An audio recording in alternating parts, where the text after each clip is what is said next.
ผมเปิดเบสมากขึ้นเปิดเบสมากขึ้นกินกระแสมากขึ้นอยู่นะเปิดเบสมากขึ้นกินกระแสมากขึ้นนะครับเปิดเบสมากกินกระแสมากขึ้น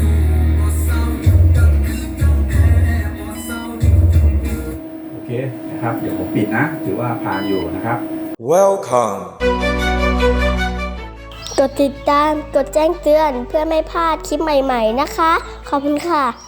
ครับผมสวัสดีครับพบกันอีกเช่นเคยกับสัญญาหมอคอมนะครับร้านคอคอมเซ็นเตอร์ร้านซ่อมคอมแบบบ้านๆอีกเช่นเคยนะครับ EP นี้ก็จะเป็น EP เกี่ยวกับการทดสอบดึงโหลดนะครับจากตัวอินเวอร์เตอร์นะครับของ FC ที่ส่งมานะครับโดยวันนี้นะครับเราจะจำลองใช้แรงจ่ายเสมือนนะ DC supply นะหรือ power supply นะครับตัวนี้ก็จะเป็นผมก็จะได้ทดสอบตัวนี้ด้วยว่าเขาสามารถรีดกระแสได้สูงสุดเท่าไหร่นะครับถ้าเกิดว่าเขารีดกระแสได้สูงสุดเท่าไหร่เนี่ยนะครับถ้าเกิดตัวนี้เขาโอเวอร์โหลดนะครับเขาจะดับนะครับพอเขาดับเนี่ยจะไม่มีแบตพอเขาไม่มีแบตเขาก็จะอินเวอร์เตอร์ไม่ได้นะครับคราวนี้ผมก็จะได้ทดสอบตัวนี้ด้วยแล้วผมก็จะได้ทดสอบตัวนี้ด้วยแล้วก็ท่านผู้ชมก็จะได้ความรู้ในเรื่องของว่าโหลดเวลาดึงไปใช้นะครับระบบ48โวลต์ถ้าเป็นคอมพิวเตอร์1เครื่องนะครับที่มีฮาร์ดไดรฟ์ประมาณ4ตัว5ตัวนะครับแล้วก็จะเป็นลำโพงนะครับแบบซับวูฟเฟอร์นะครับ 1,500 วัตต์นะครับว่าเวลาเราฟังเพลงนะหรืออะไรยังไงเนี่ยนะครับเขาจะมีการกินกระแสอะไรยังไงนะครับก็เดี๋ยวเรามาดูไปพร้อมๆกันเลยนะครับโดยผมก็จะต่อเอาพุตออกไปนะครับผ่านปลั๊กออกไปนะครับไปใช้งานโหลดเนี่ยจะเป็นคอมพิวเตอร์กับลำโพงแล้วก็คอมพิวเตอร์จะเป็นแบบมีฮาร์ดไดรฟ์ประมาณ4-5 ตัวแล้วก็มี SSD เราดูว่าเขาจะจ่ายกระแสกี่แอมป์กินกระแสกี่แอมป์นะครับจะได้เป็นประโยชน์เผื่อเป็นประโยชน์นะครับต่อคนที่จะไปใช้งานกับระบบโซลาร์เซลล์นะครับสมมติว่าตัวนี้ถ้าเราจะไปใช้งานกับระบบโซลาร์เซลล์นะครับก็ง่ายๆนิดเดียวนะครับเพียงแค่เรารู้วิธีการใช้งานนิดหน่อยนะครับแล้วก็เราสามารถนำตัวนี้นะครับไปพ่วงแบตนะครับแบตเป็นระบบ48โวลต์พ่วงเข้ามานะครับคราวนี้เราจะต้องมีการแยกลายไฟบ้านนะออกจากการไฟฟ้านะหมายถึงว่าต้องแยกคัทเอาท์คือตัวนี้กำลังสูงสุดเนี่ยมัน 1,800 วัตต์แต่จริงๆมันอาจจะไม่ถึงหรือมันอาจจะเกินนะอันนี้ไม่รู้ได้แต่ว่าพูดถึงว่าถ้าเรามีการแยกโหลดเนี่ยนะครับมันจะเป็นการจำกัดวงหรือจำกัดความเสียหายนะครับอย่างเช่นเราต้องการที่จะสำรองให้กับระบบแสงสว่างนะครับใช้ระบบโซลาร์เซลล์เกี่ยวกับแสงสว่างหรือชาร์จมือถือหรือคอมพิวเตอร์เนี่ยนะครับเราแยกโหลดไว้นะครับโหลดการไฟฟ้าก็ส่วนหนึ่งโหลดการไฟฟ้าเนี่ยก็จะเป็นพวกหม้อหุงข้าวตู้เย็นนะครับโหลดหนักๆพวกแอร์แต่ว่าระบบตัวนี้ก็จะเป็นระบบที่เข้าไปเสริมนะครับเสริมศักยภาพนะครับเสริมยังไงก็คือใช้สำรองเวลา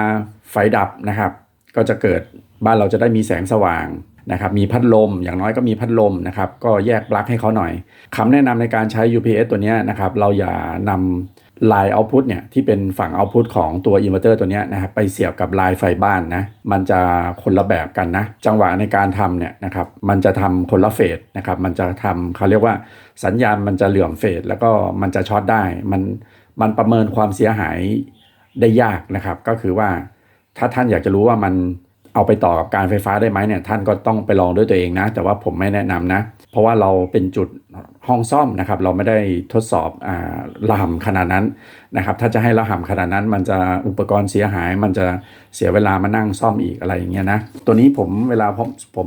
ผมทดสอบเนี่ยผมจะมีกระจกนะครับมากั้นนะเผื่อแจ็คพอตนะแจ็คพอตเจ้าจิ้งจกเนี่ยมันอยู่ข้างบนนะครับจิ้งจกมันอยู่ข้างบนน่ะมันลงมาหรือมันกระโดดลงมานะครับมันจะระเบิดตุ้มนะครับอันนี้ก็จะเป็นการปิดความเสี่ยงนะครับปิดความเสี่ยงผมก็จะมีแผ่นกระจกมากั้นนะครับแบบนี้นะครับเผื่อเราเผลอวางมือหรืออะไรต่างๆตกหล่นเข้าไปนะครับเดี๋ยวเราไปทดสอบกันเลยนะครับวิธีการเปิดอินเวอร์เตอร์เครื่องนี้ก็คือกดแช่ไว้จนได้ยินเสียงนะแล้วปล่อยนะครับจากนั้นอินเวอร์เตอร์เขาจะเปิดนะครับสลับเป็นโหมดอินเวอร์เตอร์คราวนี้เวลาเราปิดก็เหมือนกันนะครับกดแชร์ไว้ประมาณ2วิแล้วฟังเสียงได้ยินเสียงดังแต๊กแล้วปล่อยนั่นคือปิดแล้วเนี่ยอินเวอร์เตอร์เหล่านี้นะครับมันจะไม่ได้ปิดเลยนะพูดถึงว่าถ้าเราไปต่อกับไฟบ้านที่มีไฟบ้านเข้ามาเป็นบายพาสเนี่ยนะครับพัดลมมันยังทำงานอยู่นะครับอันนั้นเราเรียกว่ามันปิดแล้วแต่ว่ามันแค่รอให้เราปิดไฟบ้านมันก็จะปิดแต่ถ้าเราใช้งานจากแบตโดยตรงเนี่ยถ้าปิดแล้วเนี่ยมันจะปิดเลยนะครับเพียงแต่พัดลมมันจะปิดช้าหน่อยนะครับประมาณนั้นนะเปิดไฟบ้านเข้ามาครับเพื่อแบตตัวนี้เข้ามานะครับเปิดไฟบ้านเข้ามาแล้วแบตเข้ามานะครับคราวนี้เดี๋ยวผมซูมเข้าไปเล็กๆเลยนะผมขออนุญาตซูมเข้าไปนะครับผมซูมเข้ามาแล้วนะครับคราวนี้ผมเปิดอินเวอร์เตอร์นะครับ ได้ยินเสียงดังตี๊ดแล้วปล่อยนะครับระบบก็กำลังวอร์มขึ้นมาระบบอินเวอร์เตอร์กำลังวอร์มขึ้นมาเราจะเห็นกระแสตรงนี้ดิ้นไปดิ้นมานะครับเขากำลังวอร์มนะครับจากนั้นถ้าเกิดเขาเปิดเนี่ยมันจะเริ่มบริโภคกระแสมากขึ้นนะครับบริโภคกระแสมากขึ้นคือเขาก็เปิดวอร์มขึ้นมาเปิดวอร์มขึ้นมาแล้วนะครับตอนนี้ไฟออกแล้วเราก็จะได้ยินเสียงเป็นจังหวะนะคราวนี้เดี๋ยวผมขอเปิดคอมพิวเตอร์นะครับเปิดคอมพิวเตอร์แล้วนะครับเปิดคอมพิวเตอร์แล้วเนี่ยก็กินกระแสมากขึ้นนะครับผมจะได้ไม่ต้องสลับไปเห็นคอมพิวเตอร์นะครับเปิดคอมพิวเตอร์แล้วเนี่ยคอมพิวเตอร์เปิดมาก็กินกระแสมากขึ้นนะครับเดี๋ยวรอฟังจังหวะที่ผมพูดนะครับตอนนี้ผมเข้า Windows เข้ามาแล้วนะครับก็กินกระแสอยู่ที่52โวลต์หรือ53โวลต์นะครับที่2แอมป์3แอมป์นะทดสอบนะครับทดสอบเปิดเว็บฟังเพลงนะครับอันนี้ผมยังไม่ได้เปิดลำโพงนะถ้าทุกท่านดูกระแสไปด้วยนะครับตอนนี้ผมเปิด YouTube ขึ้นมานะครับ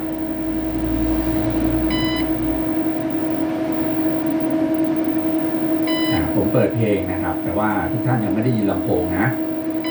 ตอนนี้ผมเปิดเบราว์เซอร์ขึ้นมาแล้วนะครับแต่ว่าผมยังไม่ได้เปิดลำโพงนะคราวนี้ผมเปิดลำโพงซับวูฟเฟอร์นะครับเดี๋ยวผมขอสลับกล้องนะตอนนี้ผมเปิดเว็บขึ้นมาแล้วนะครับเปิดเว็บขึ้นมานะครับนี่ก็คือสายเอาท์พุตนะสายเอาท์พุตต่อปุ๊บปลั๊กลงไปแล้วก็มาผ่านปลั๊กนี้นะแล้วก็ลำโพงจะเป็นสีดำแล้วก็สีขาวจะเป็นคอมมานะครับสีขาวมาปั๊บนะต่อเข้าคอมนะคราวนี้ผมเปิดลำโพงนะครับลำโพงซับวูฟเฟอร์นะแบบ1,500 วัตต์นะกินกระแสน้อยนะครับแสดงว่าลำโพงเนี่ยคือเขากินกระแสน้อยนะลำโพงกินกระแสน้อยนะครับลำโพงเนี่ยทำไมมันกินกระแสน้อยทั้งที่มันเป็นลำโพงเขาระบุว่าเป็น 1,500 วัตต์นะครับนะผมก็ไม่มีคำอธิบายนะครับคือยังไงล่ะนะครับเขาเอาอะไรมาวัด 1,500 วัตต์แต่จริงๆเวลามันกินไฟมันไม่ได้กิน 1,500 วัตต์ตอนนี้ผมปิดลำโพงแล้วนะปิดลำโพงกินกระแสน้อยนะครับผมเปิดลำโพงนะครับอันนี้ผมปิดลำโพงนะครับเมื่อกี้ผมยังไม่ได้ปิดผมปิดลำโพงแล้วนะครับคราวนี้ผมเปิดนะครับ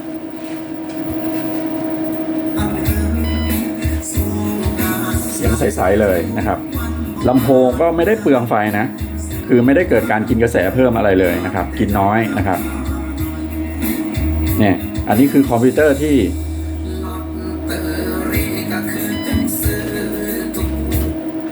อันนี้คือคอมพิวเตอร์ที่มีฮาร์ดไดรฟ์ประมาณ3ลูกถึง4ลูกแล้วก็ SSD 2ลูกนะครับแล้วก็เป็น power supply 500 วัตต์ full ของ Cooler Master 550 วัตต์ full ของ Cooler Master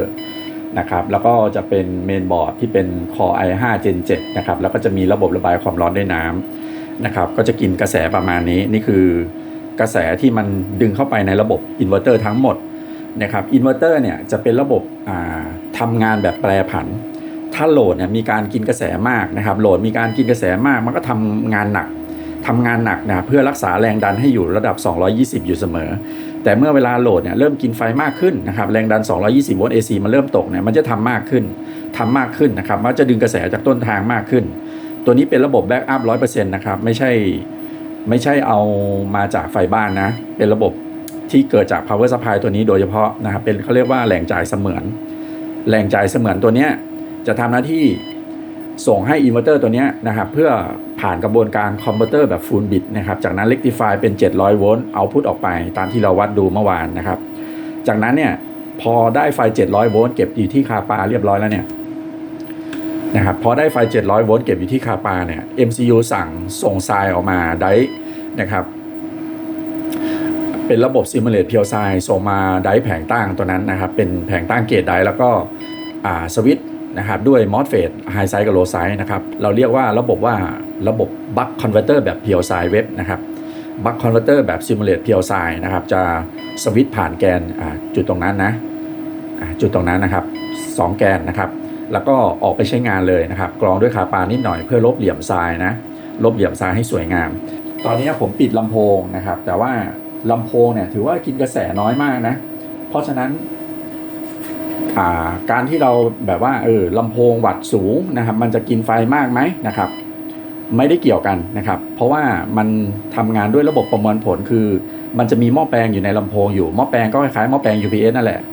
ความถี่ต่ำนะครับมันก็จะกรองเพียวทรายนะครับแล้วก็เหนี่ยวนำด้วยเพียวทรายเนี่ยแล้วก็ออกเรคติฟายออกไปผ่านไดโอดแล้วก็ค่อยไปประมวลผลนะครับด้วยระบบที่ลำโพงนั้นถูกออกแบบมานะครับตัวนี้คือ SARC 1,500 วัตต์นะครับแต่ว่ากำลังที่มันกินมันไม่ได้กินถึง 1,500 วัตต์นะเขาอาจจะวัดถึงประสิทธิภาพถึงความดังไหมระบบเบสดังอะไรแบบนี้นะมันก็เลยวัดเป็น 1,500 วัตต์แต่จริงๆตอนนี้ที่กินเข้าไปเนี่ย53โวลต์3แอมป์นะครับ54โวลต์3แอมป์โดยประมาณเท่านั้นเองก็ประมาณ150วัตต์ total เท่านั้นเองนะที่ระบบมันกินเข้าไปทั้งหมดนะนี่พลังงานเนี่ยถือว่ามันสามารถเห็นได้ชัดเจนเลยนะพลังงานที่เราใช้เนี่ยเราเห็นได้ชัดเจนเลยว่ามันมีการสูญเสียตรงไหนอะไรยังไงระบบไหนที่มีประสิทธิภาพระบบไหนที่เกิดการสูญเสียมากเนี่ยตรงนี้จะบอกได้นะครับตัวเลขกระแสตรงนี้จะไม่โกหกเราเรียกว่ากระแสต้นทางนะกระแสต้นทางจะไม่โกหกนะครับเปิดเพลงนะครับ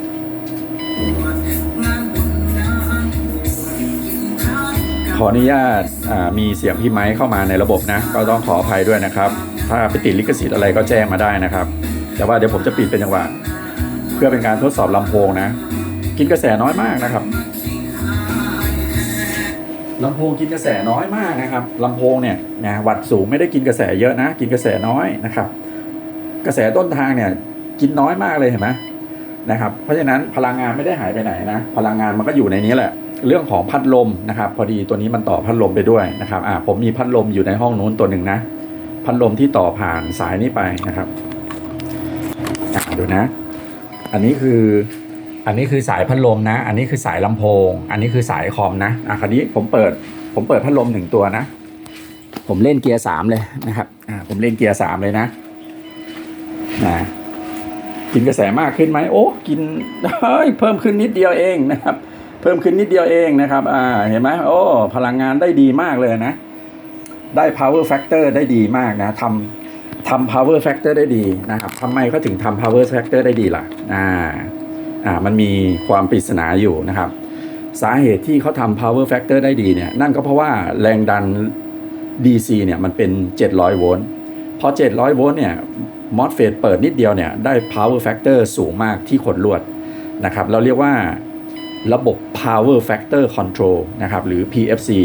นะครับยิ่งแรงดันสูงจะเกิดภาวะบังคับให้โหลดทำงานหนักขึ้นหรือไวขึ้นนะครับแรงดันตอนนี้คือ700โวลต์อยู่ที่คาปามาแล้วนะกินกระแสต้นทางเนี่ยต่ำมากนะครับพูดง่ายคือตอนนี้ผมใช้คอมพิวเตอร์กับพัดลมเนี่ยกินกระแส3แอมป์จุด5แอมป์นะโดยประมาณอันนี้ตรงนะผมจูนมาแล้วพิสูจน์มาแล้วด้วยนะครับตัวนี้คือตรงนะครับพลังงานไม่ได้หายไปไหนเลยแสดงว่าระบบเหนี่ยวนำตรงนี้สมบูรณ์มากสมบูรณ์แล้วก็เพอร์เฟกต์นะครับยิ่งแรงดันเอาพุตออกสูงนะยิ่งแรงดัน DC สูง DC high volt สูงนะครับจะได้ power factor ดีมากพอ power factor ดีเนี่ยเราใช้กำลังโหลดปลายทางนะที่เป็นโหลดแรงดันเนี่ยนะครับกำลังเอาพุตจะไม่ตกนะครับแล้วก็กำลังอินพุตก็ใช้น้อยนะครับเพราะว่ามันบูตขึ้นไปแล้วนะมันบูตขึ้นไปเป็น700โวลต์แล้วมันสวิตช์แป๊บเดียวมันก็ได้กำลังแล้วนะครับนี่ประมาณนี้นะครับเดี๋ยวผมขอถ่ายรูปไว้ทำคลิปแป๊บนึงตอนนี้คือเปิดพัดลมกับคอมพิวเตอร์นะครับเปิดพัดลมกับคอมพิวเตอร์แล้วก็เปิดลำโพงนะเปิดลำโพงอันนี้ผมปิดนะครับปิดพัดลมนะปิดปั๊บนะครับปิดแล้วนะครับอันนี้ยังเปิดอยู่นะกระแสลดแล้วนะครับแสดงว่าพัดลมเขาก็จะกินกระแสประมาณนั้นนะ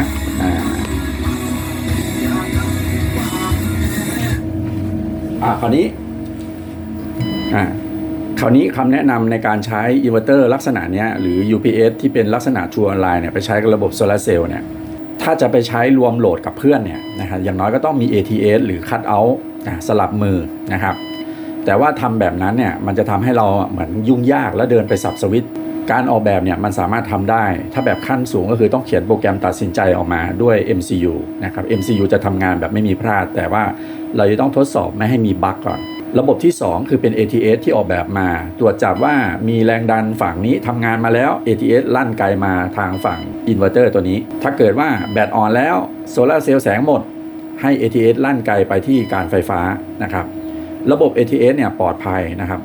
มันจะปลอดภัยเพราะว่ามันจะยกด้วยคนหรือยกด้วยระบบกลไกนะครับมันจะไม่ค้างสมมุติว่าถ้ามันช็อตมันค้างอยู่ที่การไฟฟ้ามันก็เดินอยู่นะครับมันก็แค่จะไม่ใช้ไฟจากอินเวอร์เตอร์สมมุติว่า ATS ละมาช็อตหรือลั่นไกลมาทางตัวอินเวอร์เตอร์เราถ้ามันช็อตอยู่ไฟบ้านเราก็แค่จะไม่ไปยุ่งกับการไฟฟ้าแค่นั้นเองนะครับมันอยู่ที่การออกแบบนะจะปลอดภัยหรือไม่ปลอดภัยนะครับตัวนี้ก็ performance สุดๆเลยนะตัวนี้ถ้าใครจะหาอยู่ในตลาดมาดัดแปลงนะครับก็นะตอนนี้อยู่ในตลาดขายก็ราคาไม่แพงนะครับก็ลองหาดูนะครับเครื่องนี้ผมก็ได้ทดสอบ performance ตัวนี้ด้วยนะครับก็ทำกำลังถึง3แอมป์นะ 3.5 แอมป์ได้สบายๆนะครับตอนนี้ผมยังเปิดลำโพงอยู่นะครับ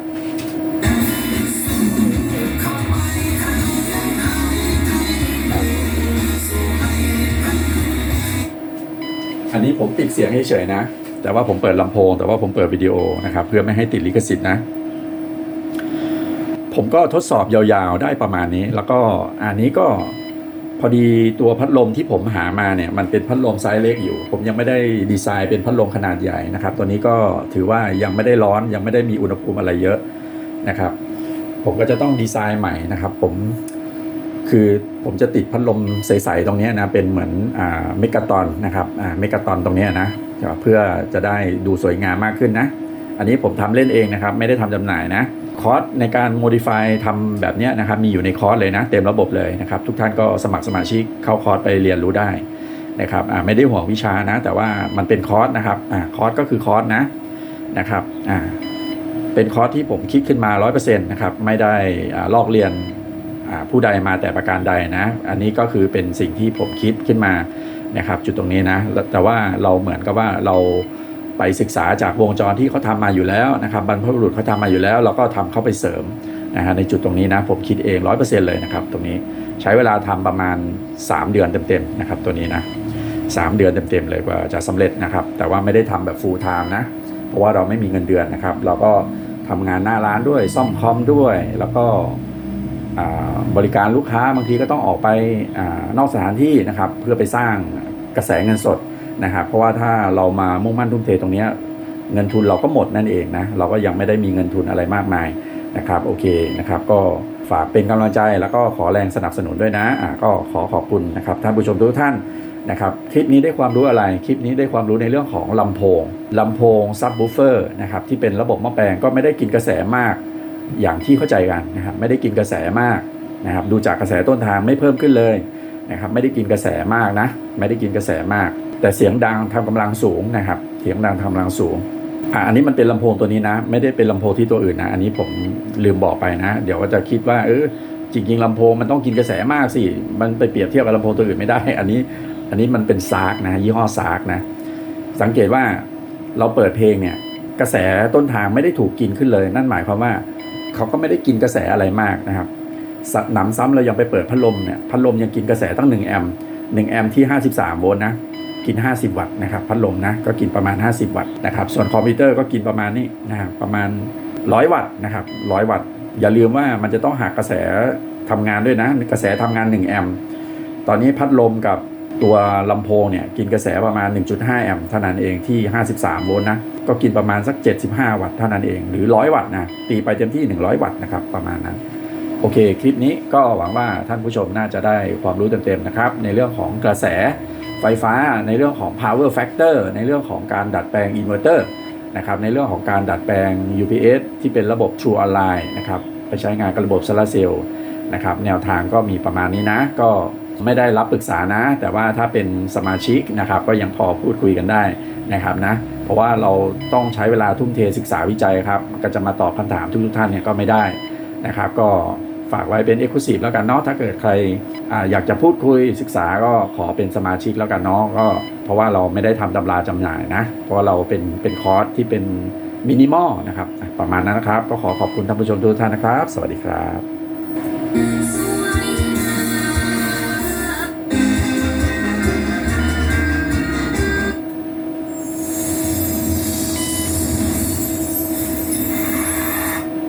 อ๋อนะครับผมลืมบอกไปว่าอันนี้มันเป็นซับ w ูเฟอร์ใช่ไหมเมื่อกี้ผมลดเบสนะเดี๋ยวผมจะลองทดสอบเปิดเบสขึ้นนะเขาจะกินกระแสมากขึ้นไหมนะ3 2 1ตัวนี้ผมเปิดเบสมากขึ้น 50% นะก็ไม่ได้กินมากขึ้นนะกินเท่าเดิม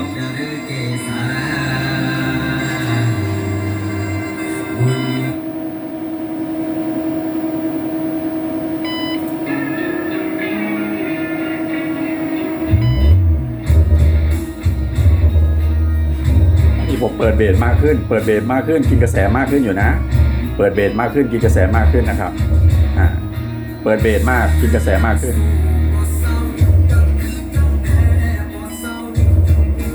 โอเคนะครับเดี๋ยวผมปิดนะถือว่าผ่านอยู่นะครับ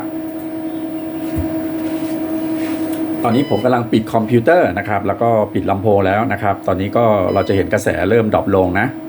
คอมพิวเตอร์ดับสนิทเนี่ยกระแสจะลดลงเลยไหมก็จะเข้าสู่ภาวะกระแสสแตนด์บายนะครับทำไมกระแสสแตนด์บายดูเหมือนสูงนะครับจริงๆตัวนี้เขาทำเลี้ยงเอาไว้เพราะว่ามันเป็นระบบเพียวไซมันจะต้องทำซิมูเลตเพียวไซตลอดเวลานะครับประมาณนี้นะครับอินเวอร์เตอร์48 โวลต์เนี่ยกินกระแสสแตนด์บายประมาณนี้ไม่ได้เยอะนะไม่ได้เยอะเลยนะครับถ้าเราไปใช้งานกับระบบโซลาร์เซลล์ที่มีกระแสมาเยอะนะสมมติว่าเป็น48 โวลต์แล้วมีกระแสมาเยอะวันหนึ่งได้เป็น70 แอมป์80 แอมป์เนี่ยนะครับหรือสมมติว่าเราเป็นระบบ48 โวลต์ที่20 แอมป์ชั่วโมงนะครับ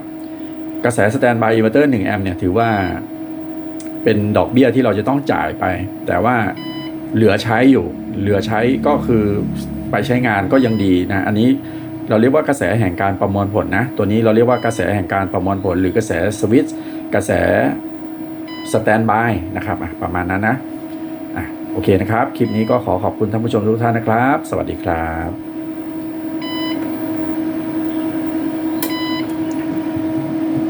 พอปิดแล้วเนี่ยมันจะเลิกทำงานแต่ว่าพัดลมเนี่ยยังดังอยู่นะครับนั่นเพราะว่า CPU เขากำลังจะชัตออฟแล้วกำลังจะชัตดาวน์นะครับพอ CPU เริ่มชัตดาวน์เนี่ยกระแสจะเป็นศูนย์เลยก็คือระบบจะปิด 100% นะครับระบบจะปิด 100% ระบบสวิตชิ่งบูทจะไม่ทำงานนะครับน่าจะเป็นระบบ12 โวลต์เนี่ยอาจจะทำงานอยู่หรืออาจจะไม่ทำก็ได้เพราะว่าการที่12 โวลต์ไม่ทำเนี่ยเรากดเปิดเขาถึงทำเขาทำปุ๊บ MCU เขาจะหน่วงเวลาประมาณนั้นนะแต่รวมๆแล้วก็คือไม่ได้กินกระแสเลยนะโอเคนะครับคลิปนี้ก็ขอบคุณท่านผู้ชมทุกท่านนะครับสวัสดีครับขอบคุณสำหรับการรับชมนะคะอย่าลืมกดไลค์กดแชร์แล้วกดติดตามนะคะขอบคุณค่ะ